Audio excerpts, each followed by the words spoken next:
The newly installed 20-foot flagpole gleamed in the morning sun, a proud sentinel on Colonel Nathan Brooks's modest front lawn in the quiet, tree-lined neighborhood of Liberty Glen.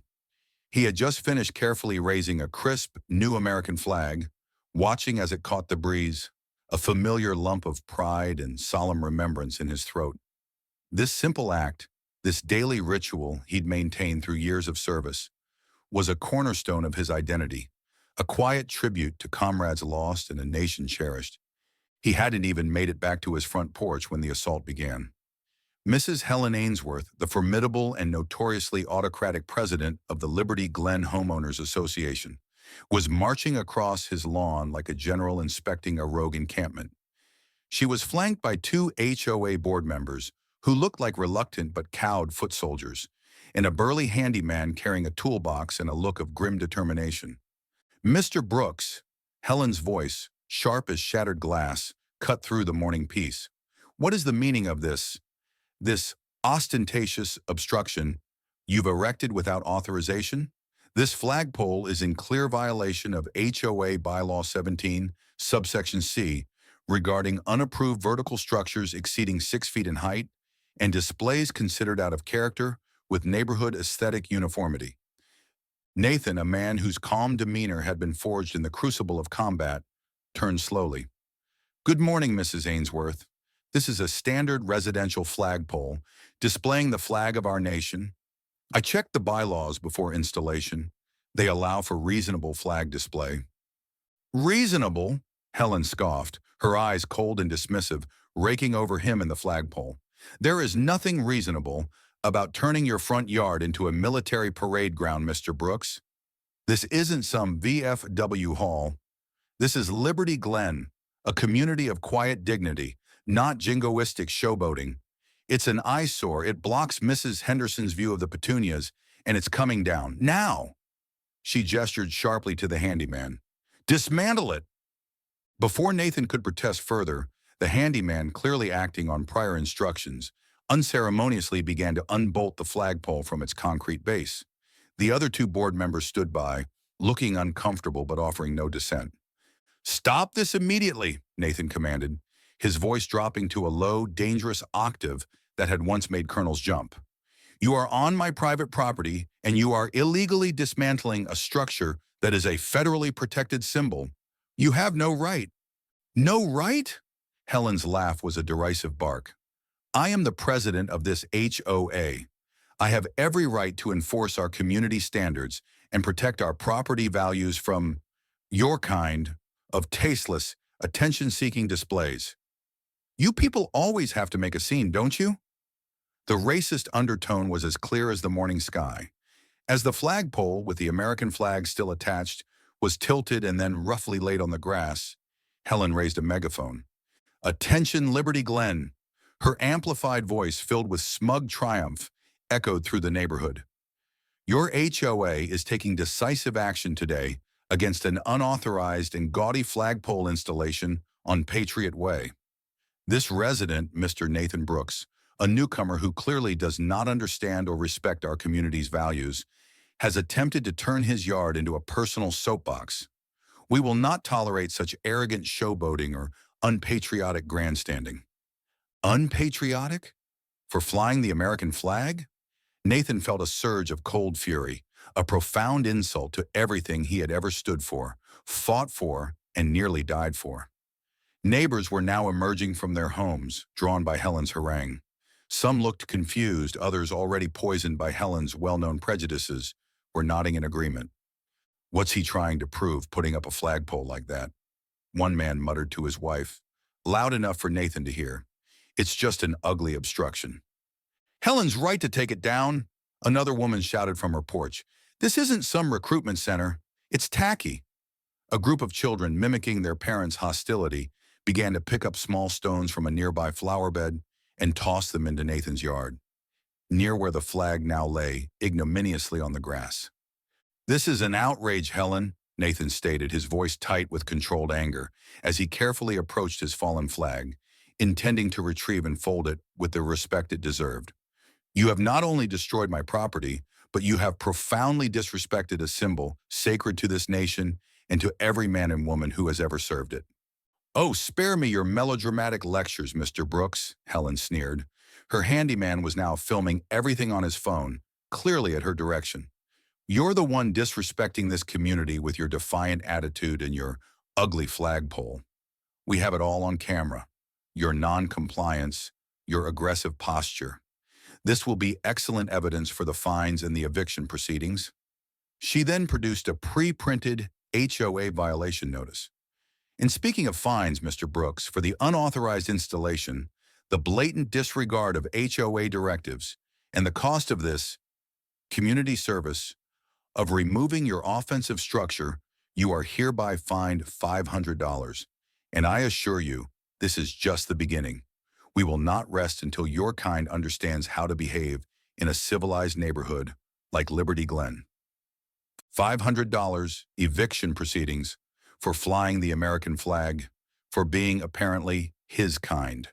Nathan, a recipient of the Medal of Honor for extraordinary heroism in combat, a man who had led soldiers through unimaginable hell, stood there, his flag on the ground, his character assassinated by a petty tyrant whose understanding of patriotism and sacrifice wouldn't fill a thimble. The video, titled "Liberty Glen HOA Takes Stand Against Unpatriotic Show-Off, Flagpole Fiasco," Zrania was online within the hour. It was a masterpiece of slander, portraying Nathan as an aggressive, uncooperative troublemaker, and Helen as the calm, resolute defender of community values. The comments section was a predictable cesspool of racist slurs, accusations of stolen valor, ironically, and gleeful support for Helen's strong leadership. Colonel Nathan Brooks, a man who had pledged his life to that flag, now saw it lying dishonored on his lawn, a victim of ignorance, prejudice, and the unbridled arrogance of one woman. The injustice was a raw, burning wound. But as he looked at Helen Ainsworth's smug, triumphant face, a different kind of fire began to burn within him. The cold, unwavering fire of a soldier who, when faced with an unconscionable enemy, prepares for battle. Helen thought she had won a skirmish over a flagpole. She had no idea she had just declared war on a decorated American hero, a man who embodied the very ideals she so casually, so hatefully trampled. The fight for Liberty Glen was far from over. The dismantling of his American flagpole and the subsequent $500 fine were, for Colonel Nathan Brooks, not just acts of petty HOA tyranny, they were a profound desecration of deeply held principles. While Helen Ainsworth was preening on the Liberty Glen HOA's social media page, posting self-congratulatory messages about her decisive action to uphold community aesthetic standards and patriotic decorum, Nathan was on a secure, encrypted video call, not with a local lawyer, but with General retired Marcus Thorne, his former commanding officer, a lifelong friend, and now the head of a powerful national veterans advocacy organization. "They did what to a flagpole flying Old Glory, Nathan?" General Thorne had roared, his voice even over video, capable of making subordinates snap to attention. "And called you unpatriotic?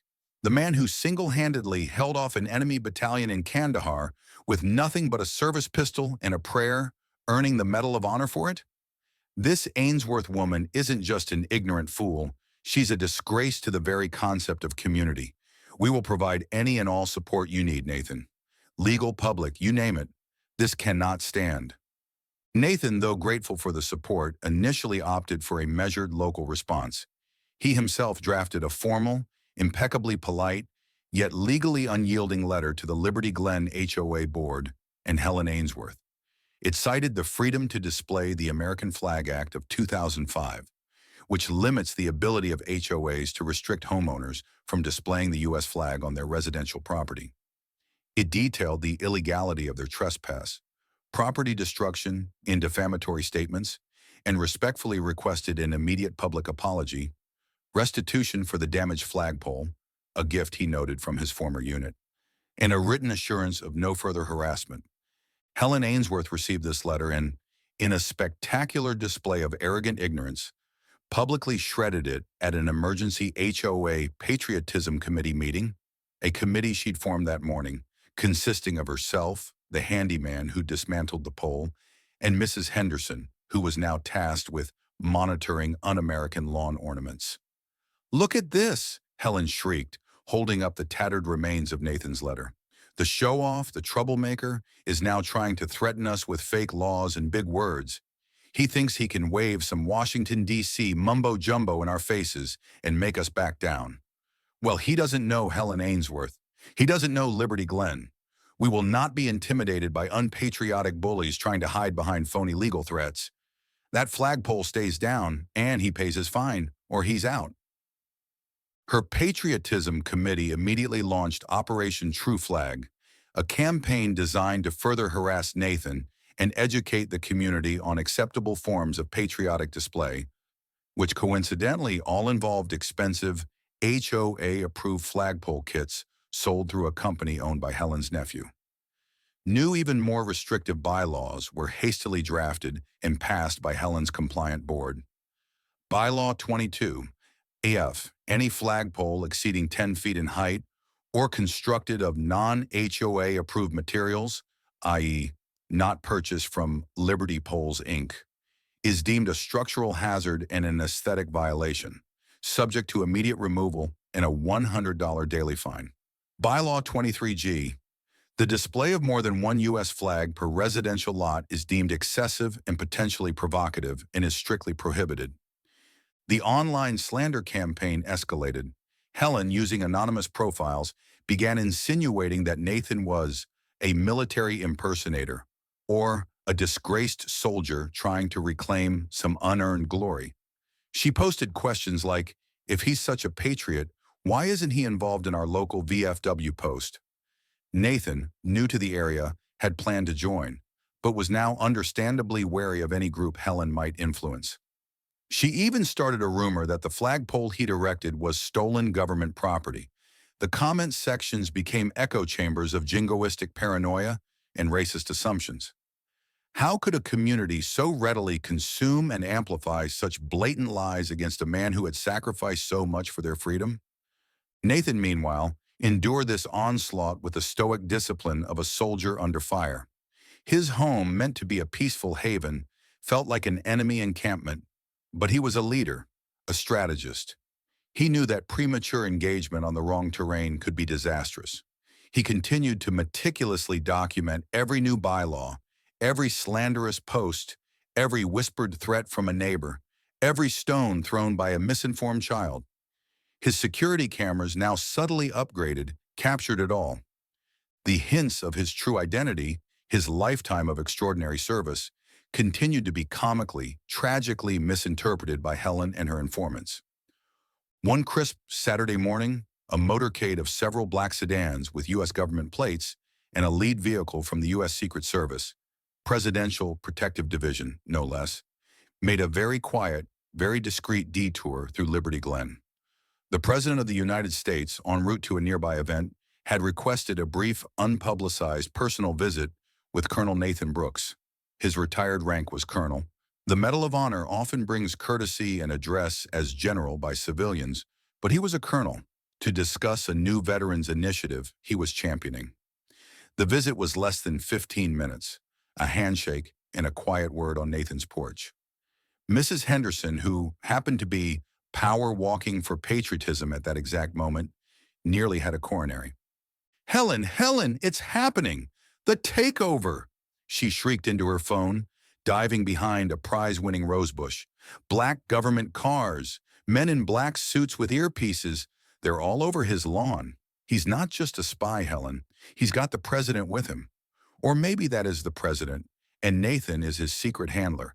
This is a coup, right here in Liberty Glen." Helen, whose political understanding was shaped by cable news shouting matches, was both terrified and strangely thrilled. "The president, in my neighborhood, meeting with that flag-defying troublemaker. This is a national scandal. He's clearly a deep state operative using his White House connections to oppress hardworking HOA presidents." She immediately called what she believed to be the National Patriot Hotline, a fringe conspiracy website, to report this shocking evidence of presidential collusion with un-American elements. Nathan, during a brief, unavoidable encounter with Helen at the local supermarket, she had accosted him in the produce aisle, demanding to know why his goons from Washington were intimidating her law-abiding residents. Tried with almost saintly patience to explain. "Mrs. Ainsworth," he said, his voice low and even, "those were official visitors discussing matters of national importance related to Veterans Affairs. My service to this country is a matter of public record, should you care to look it up. Your continued harassment of me and your profound disrespect for the symbols of this nation are deeply misguided and, frankly, unlawful." Helen just stared at him, her eyes narrowed with suspicion and contempt. "Public record? Don't try to fool me with your official-sounding nonsense, Brooks. I know a con man when I see one, and your service was probably peeling potatoes in some forgotten mess hall. You're no hero. You're a disgrace." The sheer, unadulterated ignorance of the woman, her refusal to even consider that she might be catastrophically wrong, was astounding. This was a woman who would call the sun a liar if it contradicted her worldview. The HOA's lawsuit, drafted by Helen's increasingly terrified and incompetent nephew, Kevin, who had helped with the previous HOA's tech issues and was now their pro bono and deeply unqualified legal counsel after Barry Fineworth had a nervous breakdown, was officially filed in county court. It was a masterpiece of legal gibberish, demanding the $500 fine, $10,000 in damages to community tranquility and aesthetic integrity, a permanent injunction against Nathan ever erecting a flagpole again, and, of course, his eviction for being a persistent and unpatriotic nuisance. Helen, not content to wait for the court date, decided to stage her own community justice event. She announced via flyers and her trusty loudspeaker a Liberty Glen rededication to American values ceremony and fine collection drive, to be held in front of Nathan Brooks's house the following Saturday morning. All true patriots were invited to attend, to witness the defiant resident finally being made to pay his dues, and to participate in a community flag raising on a new HOA-approved, appropriately sized flagpole, which she intended to install on the public verge, directly blocking Nathan's walkway as a final insult. Nathan received the flyer. He looked at the crude drawing of him being forced to salute Helen's tacky, undersized flagpole. A profound weariness settled over him, but beneath it, the unyielding core of a soldier's resolve. He had tried reason. He had tried the law. Helen Ainsworth understood only one language: overwhelming, undeniable authority. He made a series of calls. First to General Thorne. "Marcus, she's planning her own little public shaming ceremony. My front yard, Saturday morning. She intends to try and collect her bogus fine and erect her own flagpole as an insult." He listened. "Yes, sir. I believe it is indeed time for the dress uniform. Full decorations. And Marcus," he added, a hint of grim satisfaction in his voice, "I think it would be highly appropriate if a sizable delegation from the local VFW, the American Legion, and perhaps even an active duty color guard from Fort Devereaux could find their way to my address at precisely 0900 hours on Saturday for a spontaneous display of community patriotism and have our legal team on standby with the federal countersuit. This woman needs to understand what true honor and true justice look like." Helen Ainsworth was planning a neighborhood rally to celebrate her petty tyranny. Colonel Nathan Brooks, Medal of Honor recipient, was preparing to give her, and Liberty Glen, a full-dress parade of consequences. The atmosphere in front of Colonel Nathan Brooks's house on Saturday morning was thick with a bizarre, manufactured tension. Helen Ainsworth, resplendent in a red, white, and blue pantsuit that strained at the seams, stood on a small, wobbly stepladder, megaphone in hand. Her Liberty Glen rededication to American values ceremony and fine collection drive was underway. A crowd of about 50 residents had gathered, some her ardent supporters, looking smug. Others, merely curious or intimidated, lingered at the edges. The local cable news crew she'd invited dutifully aimed their camera. A new, rather undersized HOA-approved flagpole lay on the grass, ready to be erected on the public verge as a symbol of Helen's victory. "And so, my fellow true patriots of Liberty Glen," Helen's voice, amplified and self-important, echoed down Patriot Way. We are gathered here today to reaffirm our commitment to community standards, to proper patriotic display, and to ensure that scofflaws like Mr. Nathan Brooks, she gestured contemptuously towards Nathan's front door, understand that they cannot defy this homeowners association. He has been fined $500 for his illegal flagpole. He has been ordered to remove it. He has refused. Today we collect that fine and we show him what a real community flag display looks like.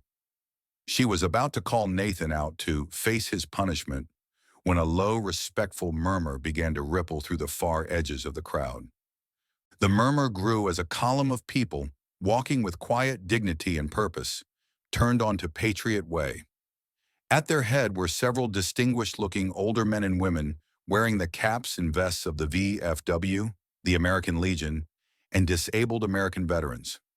Behind them marched a contingent of younger veterans, some in active duty fatigues from a nearby Army Reserve unit, and, most strikingly, a uniformed U.S. Army active duty color guard, their flags snapping crisply in the morning breeze. They numbered at least 30, a formidable, silent presence.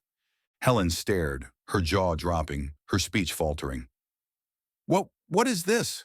Who are these people? She stammered into the megaphone, her voice suddenly losing its confident blare. Then Nathan Brooks' front door opened. He stepped out, not in the casual attire they were used to, but in his immaculate army dress, blue uniform. His chest was a blaze of color and metal, rows of ribbons signifying decades of service and valor. And prominently, at his throat, the unmistakable pale blue ribbon and five-pointed star of the Medal of Honor. He moved with the quiet, unshakable authority of a man who had faced down death itself. Helen Ainsworth looked as though she had seen a ghost. The color drained from her face. Her megaphone slipped from her grasp and clattered onto the driveway. Her supporters in the crowd were frozen, their smug expressions replaced with gaping mouths and wide, terrified eyes. The local news camera, sensing a far bigger story, swung wildly from Helen to Nathan and the arriving veterans. "Mrs. Ainsworth," Nathan Brooks began, his voice not loud but carrying the clear, unmistakable resonance of command that silenced every whisper. He didn't address her taunts or the fine. He simply stood there, a living embodiment of service and sacrifice. He then produced a formal, official-looking letter, sealed with a Pentagon insignia. "You have questioned my patriotism, Mrs. Ainsworth. You have accused me of un-American grandstanding. You and your association saw fit to illegally dismantle a flagpole from which I flew the flag of this nation. A flagpole, I might add, that was a deeply personal gift from my surviving comrades in the 75th Ranger Regiment, erected in memory of those who did not return from our last deployment." He paused, letting his words sink in. "This letter," he continued, holding it up, "is from the Office of the Secretary of Defense. It confirms my 30 years of active service in the United States Army, my deployments to Iraq and Afghanistan, and it details the circumstances under which I was awarded this nation's highest decoration for valor, the Medal of Honor, for actions above and beyond the call of duty while under heavy enemy fire, protecting the lives of the men under my command." A collective gasp went through the entire crowd. "Medal of Honor," someone whispered, horrified. "He's a Medal of Honor recipient." Helen Ainsworth looked like she was about to collapse. Her face was ashen. The commander of the local VFW post, a grizzled veteran in a crisp uniform, stepped forward, his voice ringing with emotion. "Mrs. Ainsworth, members of this HOA, we are here today representing thousands of veterans from this state. We are here to stand in solidarity with Colonel Nathan Brooks. Yes, Colonel, retired and a true American hero. Your actions against him, against his property, against his right to honor his service and his fallen comrades, are a disgusting, shameful insult to every man and woman who has ever worn the uniform of this nation. You have brought disgrace upon this community. We, the United Veterans Organizations of this region, demand an immediate, unequivocal, and very public apology from you and from this entire homeowners association, broadcast on this very news channel you so eagerly invited." The crowd was now a sea of shocked, ashamed faces. Many of Helen's former supporters were now glaring at her with contempt. She attacked a Medal of Honor hero over a flagpole, one man muttered to his wife. Helen Ainsworth, you are a disgrace to this neighborhood. You are no patriot. Helen, trembling, her face a mask of terror and humiliation, tried to speak, but only a choked sob emerged. Her world had just imploded. The power she had wielded with such petty cruelty was gone, shattered by the quiet dignity and undeniable heroism of the man she had tried to destroy. Nathan Brooks then spoke again, his voice firm but without malice. Mrs. Ainsworth, true patriotism is not about enforcing conformity or suppressing dissent. It is about service, sacrifice, and an unwavering commitment to the ideals this flag represents. You sought to silence one voice, to tear down one symbol. Instead, you have awakened a chorus of voices, a sea of flags, all standing for honor and respect. Justice, Mrs. Ainsworth, always defends honor. The resolution was swift and public. Faced with overwhelming community outrage, the united front of powerful veterans organizations, and the threat of devastating lawsuits, which Nathan, true to his character, indicated he would pursue primarily for apologies and reform rather than personal enrichment. The Liberty Glen HOA board convened an emergency meeting that very afternoon. Helen Ainsworth was unceremoniously stripped of her presidency and all HOA duties, her reign of terror over. The following weekend, a new community event was held in front of Nathan Brooks's house. Not a fine collection drive, but a solemn and respectful flag-raising ceremony. Nathan's original flagpole, lovingly repaired and polished by local veterans and supportive neighbors, was re-erected in its rightful place. The active duty color guard presented the colors. Hundreds of residents attended, this time with expressions of profound respect and deep apology. The new interim HOA president offered a heartfelt public apology to Colonel Brooks on behalf of the entire community, broadcast live by the local news. Helen Ainsworth was also present as mandated by the HOA's settlement with the veterans groups. She stood at the back, head bowed, enduring the silent, contemptuous glares of her former neighbors. Colonel Nathan Brooks, in his dress uniform, assisted by several veterans, raised the American flag once more. As it reached the top of the pole and unfurled in the breeze, a spontaneous, heartfelt rendition of the national anthem rose from the crowd. There were few dry eyes. The final scene, a few weeks later. It's a bright Saturday morning. Colonel Nathan Brooks is enjoying a cup of coffee on his porch, the American flag flying proudly in his yard. Several neighbors stop by to chat, to offer a friendly greeting, a far cry from the hostility of before. Across the street, a new community service initiative is underway, organized by the reformed HOA to make amends. Helen Ainsworth, looking weary and humbled, is meticulously weeding and tending the flower beds around the base of Nathan's flagpole, a task she is required to perform for the next 6 months.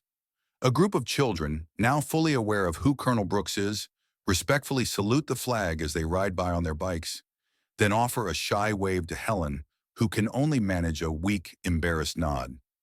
One of the older neighbors, watching Helen toil, chuckles quietly and says to his wife, "Well, looks like Helen's finally learning a thing or two about true community service and respecting our heroes." Nathan sips his coffee, a small, almost imperceptible smile on his face, his voiceover, calm and reflective. The symbols of our nation demand our respect, not because of the cloth they are made from, but because of the sacrifices woven into their fabric. You don't insult those who have defended that flag, those who have protected this country. You honor them, for in their service lies the true strength and the enduring promise of liberty and justice for all. The camera focuses on the gleaming flagpole, the American flag waving proudly. A small new bronze plaque at its base is illuminated by the sun. It reads, "Honoring service, securing liberty, honorable justice." The imagined audience would be on its feet, a heartfelt salute to a true hero and a community that learned a profound lesson. That's how you teach patriotism. Helen got a full tour of duty and humility. Colonel Brooks is the definition of class and honor.